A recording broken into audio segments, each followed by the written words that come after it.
No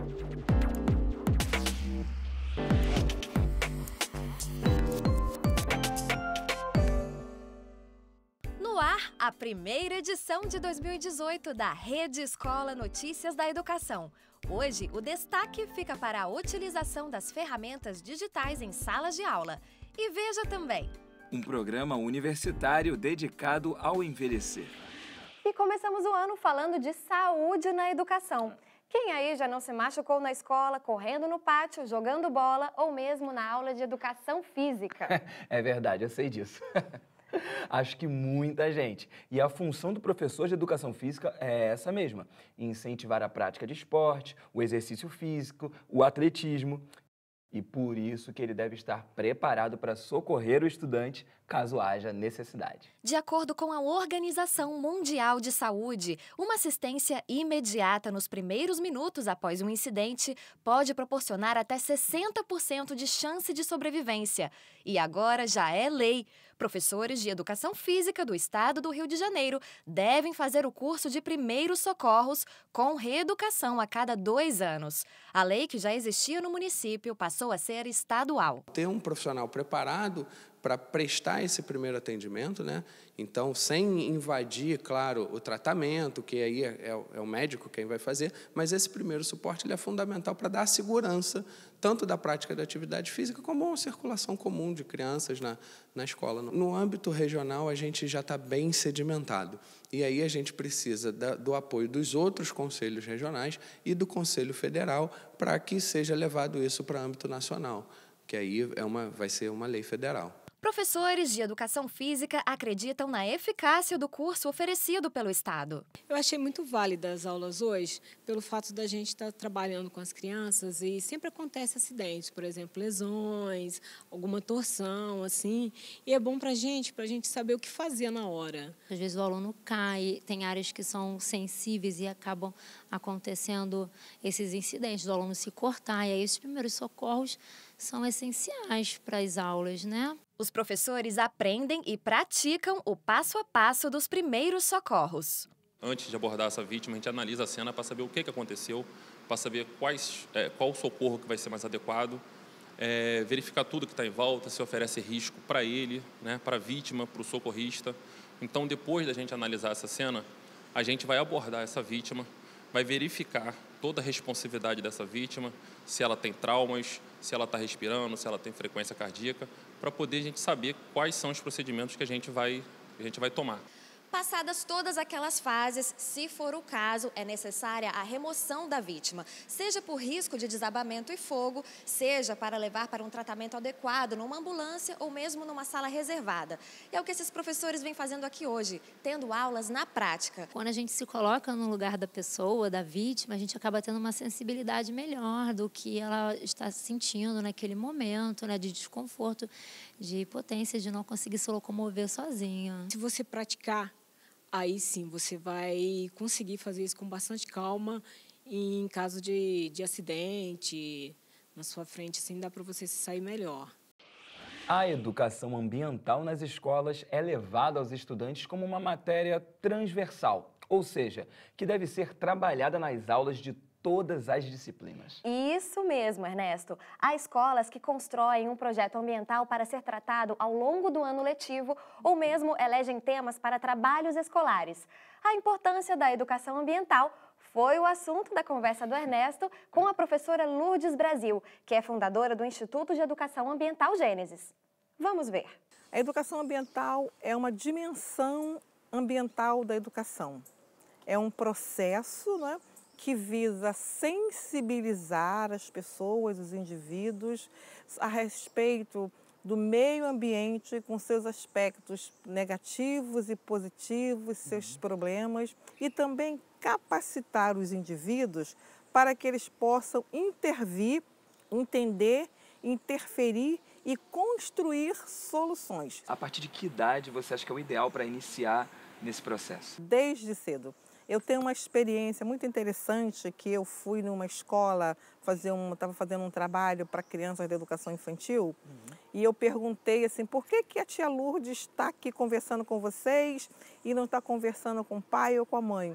E aí um garotinho de 5 anos falou assim, bem sério, é porque gente grande escuta, mas não aprende. E criança, quando crescer, vai fazer tudo diferente, né? Ai, E aí ele começou a relatar algumas coisas erradas que aconteciam na família dele, em termos de uso de energia, em termos do uso da água, em termos do lixo. Então a gente pode começar bem cedo. E agora, e com essa sociedade assim tão conectada com os celulares, em ambientes urbanos, né, distantes da natureza, como então eu vou fazer essa sensibilização, né? Que diferença existe entre essas pessoas que estão nas cidades e das crianças que você também encontra no campo?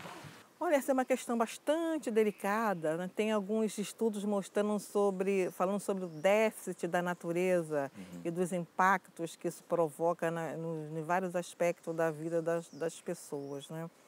Então há um distanciamento muito grande da natureza.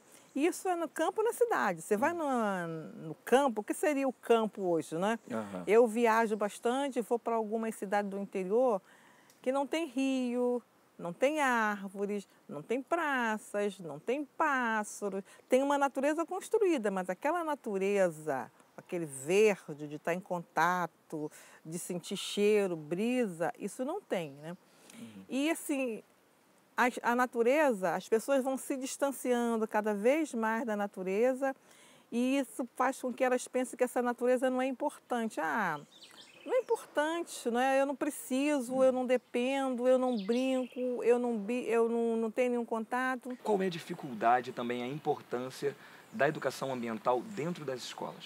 Olha, a educação ambiental, ela é fundamental, ela é uma ferramenta para o enfrentamento da crise estrutural, das crises conjunturais que nós estamos atravessando. Se nós quisermos, né, encontrar soluções ou pensar soluções para a escassez de água, alterações climáticas, extinção da biodiversidade, a questão do lixo, a questão da energia, a gente precisa trabalhar a educação ambiental, né? E aí, assim, aquela educação política que prepara o cidadão para exigir justiça, igualdade, solidariedade. E é uma educação ambiental, né, que vai pensar o meio ambiente de uma forma completa, total, holística. Os aspectos sociais, econômicos, ambientais, ecológicos, culturais.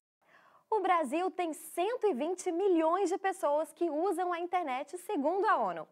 E na educação, como será que a internet é utilizada? Na sala de aula, os exemplos são os mais diversos. Clarissa, nós inclusive já temos modelos de ensino que misturam o ambiente da sala de aula e o virtual. Ou seja, em outras palavras, a aprendizagem acontece tanto na interação entre professores e estudantes, quanto no universo online. Estamos falando do ensino híbrido, uma modalidade que vem ganhando espaço entre professores e escolas e que os alunos adoram. Vamos conhecer agora a experiência de um professor que foi um dos pioneiros na utilização do ensino híbrido em sala de aula no Rio de Janeiro. O ensino híbrido é uma proposta de método, né, de trabalho em sala de aula que pretende, de uma certa maneira, fundir aquilo que é virtual com o presencial. Então, permitir que a tecnologia faça parte da dinâmica de sala de aula, mas não só daquela maneira clássica que a gente está acostumado, que envolve um projetor ou um vídeo sendo exibido, mas fazer com que, de fato, os dispositivos estejam ali na vida dos alunos para o estudo, para a aprendizagem, para o ensino, que a gente possa usar esse método para fazer com que eles, de fato, tenham um suporte tecnológico para a aprendizagem. Este é o professor Éric Rodrigues, um dos precursores do ensino híbrido na rede pública do Rio de Janeiro. Uma experiência que ele implantou na Escola Municipal Emílio Carlos, no subúrbio carioca. E que é completamente diferente para os alunos, que têm mais autonomia na hora de escolher o que estudar e podem ir além do conteúdo dos livros didáticos. Com o computador, a gente se interessa mais a fazer a aula e é uma aula mais fácil, assim, a gente aprende mais fácil. No fato da gente se interessar mais, a gente se envolve mais na aula, o professor é muito atencioso com a gente.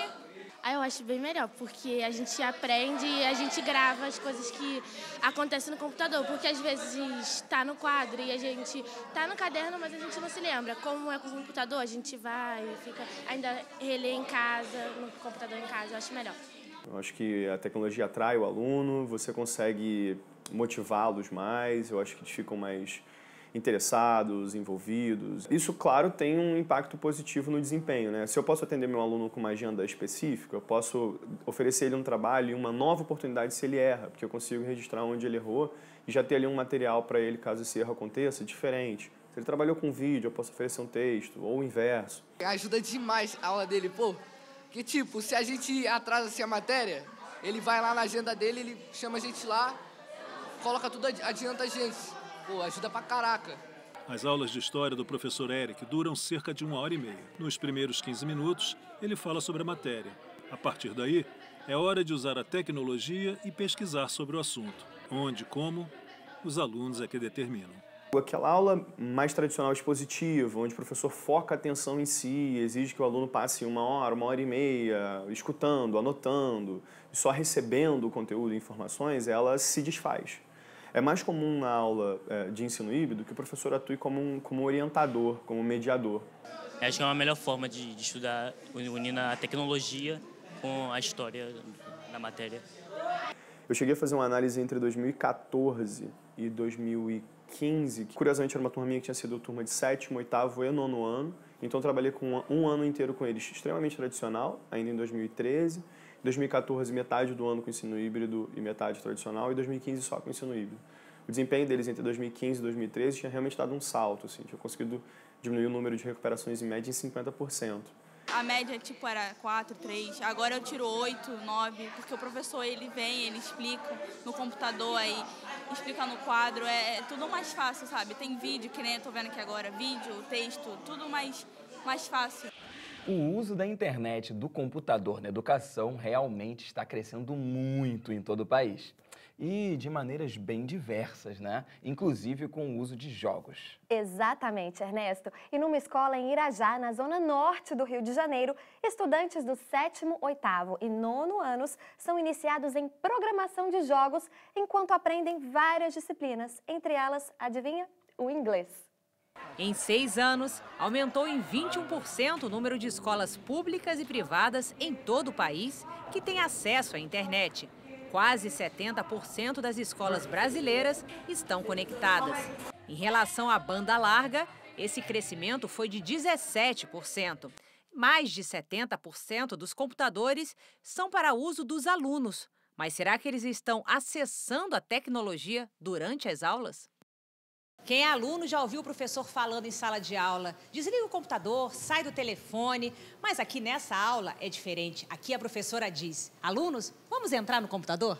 A última coisa que eu pensaria seria isso. Em busca de surpreender alunos como Pedro Henrique e tornar o ensino mais divertido, a professora de inglês, Aníger Capano, trouxe a tecnologia para dentro da sala de aula. Quando eu aprendi inglês, que eu tinha 5 anos quando comecei, eu via que assim, a tecnologia já ajudava. Eu comecei a ver que eu teria que também me adaptar. A professora criou o The Game Club. Aqui, os alunos interessados em games dão os primeiros passos no desenvolvimento e programação de jogos enquanto aprendem o inglês. Todas as ferramentas utilizadas são gratuitas e o que eles aprendem em sala de aula pode ser utilizado fora daqui.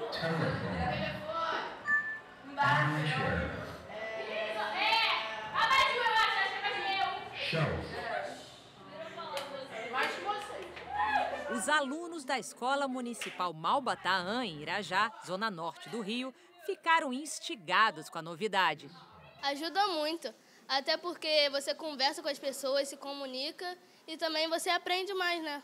Mas para as meninas como a Thalita, que já se arriscam, a tecnologia pode mudar o futuro. Eu quero muito ser médica, mas se eu não conseguir seguir esse caminho, eu quero trabalhar com tecnologia. Pretendo seguir o rumo de designer. Eu queria ser designer de jogos, outra vez eu queria fazer animação. A minha intenção é justamente essa, mostrar para eles que é independente de ser um médico, porque você vai usar a tecnologia, de ser um professor, você vai usar a tecnologia. Independente da sua profissão, a tecnologia vai estar presente. O que os professores de matemática esperam de uma formação continuada? Este é o tema de questionário criado pela Rede de Conhecimento Social em parceria com o Grupo Matema. A consulta serve de base para a elaboração de uma agenda positiva para os próximos fóruns de debates sobre políticas de formação continuada para professores de matemática do país. Até o dia 12 de janeiro, podem participar todos os professores de matemática de escolas públicas e privadas. Mais informações pelo telefone 11 953 015 515 ou pelo site www.matema.com.br. Um programa universitário voltado ao envelhecer. É o Unicer, a arte de viver da Universidade de Brasília. Muito interessante, não é, Ernesto? Muito mesmo. E o que se pretende nesse programa é incentivar uma educação que amplie as capacidades e habilidades de adultos e pessoas idosas da comunidade. A nossa equipe de Brasília foi conhecer essa experiência. Vamos ver. Por muitos anos, o Brasil, por uma questão cultural, negou a velhice. Infantilizar o velho é tirar dele aquilo que o ser humano tem de mais precioso, que é a autonomia, o poder de decisão da sua própria vida. Muitas vezes a própria família faz isso com ele, tentando construir uma espécie de proteção e faz com que essa pessoa se sinta morta mesmo antes dela morrer. O cérebro não morre, né? Mas antes eu não sabia, eu pensava que morria tudo, né? Mesmo quando a gente fica velho, né? Mas o cérebro é a única célula que não morre, então a minha está vivíssima. E aqui com a Unicer eu pretendo que ele, até o término desse curso aqui, ele vai continuar vivo. A gente quer que o velho seja valorizado. E a vida é uma eterna aprendizagem. Então as pessoas não têm que parar porque chegarem a determinada idade. Elas têm que continuar aprendendo. E quando eu aposentei, então eu tinha o intuito de estudar um pouco mais. Agora surgiu essa oportunidade e nós abraçamos. Trabalho escolar mesmo aqui, nós resolvemos só. Às vezes a gente comenta em casa, que minhas filhas são todas formadas, e elas falam, é isso aí minha mãe, é isso aí meu pai, incentiva. Nós temos um projeto pedagógico estruturado para um curso chamado Educador Social e Político em Gerontologia. Temos alguns eixos, como educação, políticas e direito, lazer e cultura, saúde. Esses eixos são trabalhados de uma forma bastante integrada com as necessidades apontadas pela própria turma. Nós não temos um pré-requisito de escolaridade, só temos o da idade e o da disponibilidade. Então, isso faz com que as turmas sejam bem mescladas. Tem pessoas que são analfabetas, pessoas com mestrado, doutorado, pessoas com níveis de conhecimento diferentes. Eu gosto de aluno que fala, eu gosto de aluno que demonstra que está aprendendo, que tem senso crítico. Cada um traz uma história consigo, uma carga histórica que também tem importância, tem validade dentro da sala de aula. Não existe aqui quem tem formação e quem não tem. Uns ajudam os outros em todos os sentidos. A gente tem assim uma irmandade. Depois que a gente entra na Unicer, a gente descobre que o problema do idoso não é um problema só meu, pessoal, é um problema geral. Nós estamos sozinhos nessa contenda de envelhecer. Dá coragem pra gente, dá força pra gente falar, ó, isso não tá certo, ó, você tá me tratando assim, mas tem a lei do idoso que me garante. Eu já tô sabendo, eu já conheço. Nós estamos no 3º ano, nós já formamos 2 turmas, sendo que é 1 ano e meio. Nós começamos com uma turma, nós atualmente estamos com 6 e pro semestre que vem vão ser 8. Esse curso veio trazer isso, veio descortinar um novo momento na nossa vida. 35 anos, tá bom?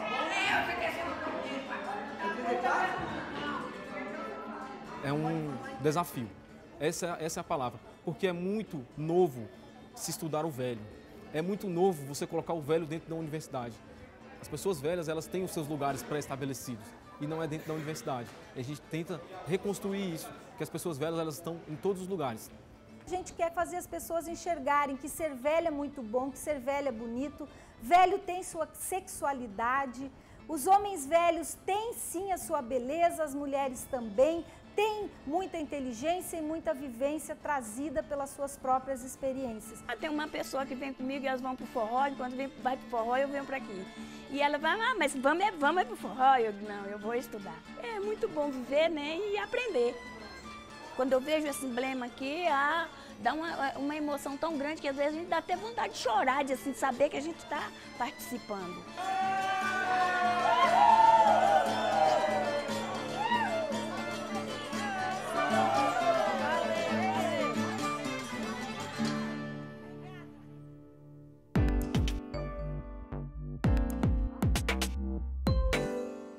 Essas férias eu vou, relaxar mais um pouco, não vou ficar tão preocupada em estudar as férias todas. Infelizmente eu vou ter que deixar de viajar, de fazer muitas outras coisas, porque eu tenho que estudar.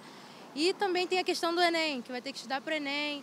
Então, essas férias vai ser bem complicada, vai ser cheia. Vou aproveitar o ano que passou, né? Porque sempre é muito estudo, muito trabalho, muita, vamos dizer, determinação para estudar.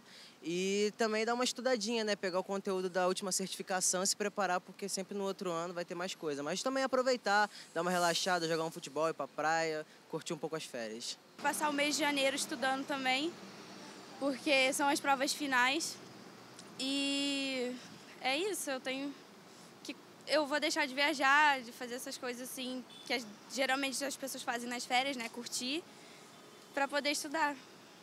Nas férias tem que aproveitar pra curtir, tá? Sair com os amigos, ir pro shopping, pra praia, nesse calor, piscina e é isso aí. Sair pra aproveitar, enquanto não tem aula. A emoção da poesia em Libras, a língua brasileira de sinais. Estudantes de literatura do Instituto Nacional dos Surdos transmitem em Libras clássicos da literatura. Ernesto, a literatura experimentada como poética de sentidos para alunos surdos. É o trabalho da professora Alessandra Gomes, que vamos conhecer agora. A minha consciência tem milhares de vozes e cada voz traz-me milhares de histórias. A frase é do poeta William Shakespeare, também autor de um dos mais conhecidos romances do mundo, Romeu e Julieta. Mas tais conhecimentos culturais, considerados básicos na sociedade, nem sempre estão acessíveis. Qual foi a surpresa desta professora de literatura do Instituto Nacional de Educação de Surdos ao perceber que seus alunos não conheciam o famoso épico? É pela ficção que a gente conta nossas histórias e que a gente recebe as histórias da nossa cultura. Eu já tinha trabalhado com surdos, mas assim, não tinha me dado conta de como que esse imaginário cultural, como essas histórias que perpassam, que muitas vezes vêm dos pais para os filhos, como os meus alunos conheciam um pouco disso, assim. Ao respeitar o direito da Libras como primeira língua, a professora encarou uma pesquisa que culminou na sua dissertação de pós-graduação da Universidade Federal do Rio de Janeiro. Poética dos sentidos, a literatura no contexto da surdez. Ele precisa ser mais proficiente em língua de sinais para aprender o português. E o português vai dar outras questões e outras experiências para que ele possa discutir na língua dele. Muitos chegam aqui com uma comunicação bastante difícil. Precisa de um responsável, de um familiar, para que você consiga entender, interagir com esse aluno. Yuri, você gosta de literatura? Sim, eu gosto muito de ler literaturas, né, diferentes. Eu amo muito poesias, livros, né, com temas variados. Isso tudo é muito importante, né, essas questões, porque dão uma informação, dão mais aprendizado para mim. Isso é muito bom. E aí eu acho que a literatura, o lúdico ainda permite isso, que ele se permita, que ele queira tentar entender, interpretar, que ele queira, de alguma forma, fazer parte desse mundo. Giovanni, como você sente a literatura? É bom porque eu acho que, na minha opinião, para aprender a se desenvolver, né, pensar das coisas que aconteceram lá atrás, os desenhos antigos lá do Paleolítico até hoje, e mostravam já essa representação. Isso tudo a gente pode espalhar, e foi realmente importante para saber como aconteceram a questão dos portugueses, né, o teatro, os filmes. A literatura passa pelo corpo, principalmente com os meninos surdos. E algumas estratégias que a gente faz têm a ver com isso. Dramatizar, trazer essa literatura para o corpo, sair do papel. Se um aluno meu lê, fica só na datilologia, aquilo ali ele está compreendendo, mas não está... Agora, quando ele começa a dramatizar e vai fazer, não, mas aí tem o vilão, aquilo ali tomou corpo, tomou forma, ganhou força. Aí ali ele está compreendendo a história. E a gente termina agora esta primeira edição de 2018 da Rede Escola, a nossa revista semanal de educação. E na próxima semana a gente volta, sempre às sextas-feiras, às 7 da noite, com reprises no sábado, às 4 da tarde, no domingo, ao meio-dia e na segunda, ao 12:30. Até lá! A gente se vê!